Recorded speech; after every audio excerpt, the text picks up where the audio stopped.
Sir कल भी चर्चा कर रहे थे, बहुत दिनों से तैयारी में लगे हुए थे, लेकिन जो मेहमान आने वाले थे जिनके लिए आप पल के सजाए बैठे हुए थे कि आएंगे, उनकी मेहमान नवाजी करेंगे, सारी चर्चाएं होंगी कांग्रेस को लेकर, उन्हीं को रोक दिया जा रहा है सर। पुलिस पहुंच जा रही है फ्लाइट में।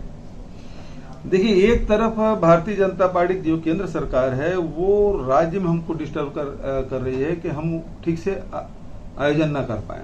इसके लिए तमाम हमारे जो कार्यकर्ता हैं, पार्टी के पदाधिकारी हैं, उसके घर में रेड डाला गया। सरकार को डिस्टर्ब करने के लिए 3 कार्यालय में कल फिर से रेड डाला गया। अभी तक के उनकी जांच चल रही है। वो अधिकारी कर्मचारी किस हालत में, ये मेरे लिए बड़ी चिंता की बात है। दूसरी बात यह है कि जो हमारे मेहमान आ रहे हैं, जो प्रवक्ता हैं, उसको रोका जा रहा है। और ऐसा कोई बड़ा अपराध नहीं है जिसके कारण से उसको प्लेन से उतारा जाए क्योंकि उद्देश्य से भाग रहे, ऐसी कोई स्थिति नहीं है। इतना बड़ा कोई अपराधी नहीं पवन खेरा जी, वेल नोन पर्सनालिटी है, रोज मीडिया में आते हैं, तो जिसको कोई ना जानता हो छुप जाए, ऐसी कोई ऐसी शख्सियत भी नहीं है। लेकिन उसको वहां से प्लेन से उतारा जाना, इसका मतलब ये है कि भारतीय जनता पार्टी इस महाधिवेशन से बेहद डरी हुई है। किसी न किसी माध्यम से इसको डिस्टर्ब करना चाहती है, असफल करना चाहती है। लेकिन मैं कहना चाहूंगा कि कांग्रेस के कार्यकर्ता और आयोजन समिति के सब साथी इससे और मजबूती के साथ उसमें डटे हुए हैं। और देश भर के जो कार्यकर्ताओं के जो संदेश आ रहे हैं वो यही है कि यह महाधिवेशन सफल होकर रहेगी। सर, प्रधानमंत्री जी के पिताजी के बारे में उन्हें कुछ शब्द कहे, लेकिन ऐसे तो सर राहुल जी के बारे में, कभी सोनिया जी के बारे में, ऐसे तो बीजेपी की तरफ से तो कई ऐसे शब्द आए।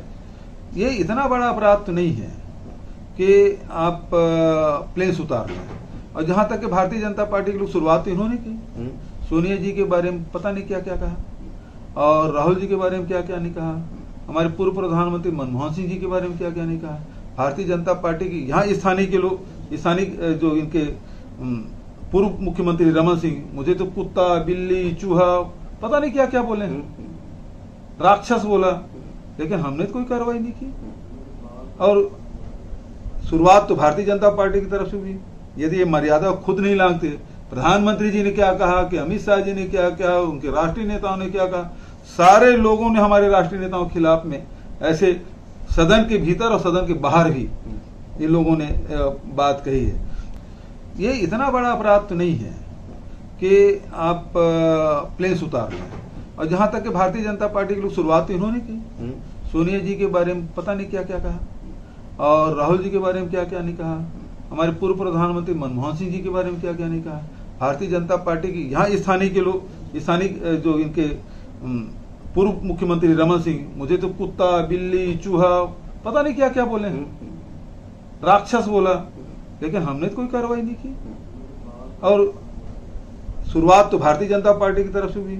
यदि ये मर्यादा खुद नहीं लांघते, प्रधानमंत्री जी ने क्या कहा, कि अमित शाह जी ने क्या क्या, उनके राष्ट्रीय नेताओं ने क्या कहा, सारे लोगों ने हमारे राष्ट्रीय नेताओं के खिलाफ में ऐसे सदन के भीतर और सदन के बाहर भी इन लोगों ने बात कही है। तो जब शुरुआत उन्होंने कही है तो निश्चित रूप से जब सूरज की तरफ थूकेंगे तो चेहरे में ही गिरेगा, तो उसके लिए तो तैयार होना चाहिए। जब आप किसी तरफ उंगली उठाते हैं तो 3 उंगली तो अपनी तरफ उठती है। और इतना बड़ा अपराध नहीं है कि आप रोक लें, मतलब उसको प्लेन से उतार लें। पहले भी कर सकते थे, बाद में भी कर सकते थे, लेकिन अभी करना, इसका मतलब ये है कि आप उससे अधिवेशन से जाने को रोकने के लिए, अधिवेशन को असफल करने के लिए सारा कवायद है, ये सारा षड्यंत्र है, और ये निम्न स्तर का है। सर, जगदलपुर में भी बीजेपी की थोड़े टाइम पहले बैठक हुई, कई बड़े नेता आते हैं यहाँ से, सरकार की तरफ से अभी तक तो ऐसा कुछ नहीं देखा गया कि उनको उनके कार्यक्रम को असफल कभी नहीं। मतलब किस स्तर, मतलब देखिए, उसके जो प्रभारी है वो आए थे, वो बोले यदि भारतीय जनता पार्टी कार्यकर्ता थूक जाए तो कांग्रेस बह जाएगा, ये सब बोला गया। लेकिन हम लोगों ने तो ऐसा कुछ कहा नहीं, किया नहीं। लेकिन अब वो नया रास्ता खोज शुरुआत कर रहे हैं तो फिर दूसरे लोग भी अपनाएंगे, क्योंकि सरकारें तो दूसरे राज्यों, अन्य राज्यों में तो दूसरे दलों की भी है, और आप इस प्रकार से करेंगे तो आपके साथ भी यही होगा। तो ये जो शुरुआत कर रहे हैं वो ठीक नहीं है सर। आप इसे बचा जाना चाहिए। डरेंगे नहीं, हमेशा एक बात बोल। अरे हम अंग्रेजों से नहीं डरे जी, तो इनसे क्या डरेंगे?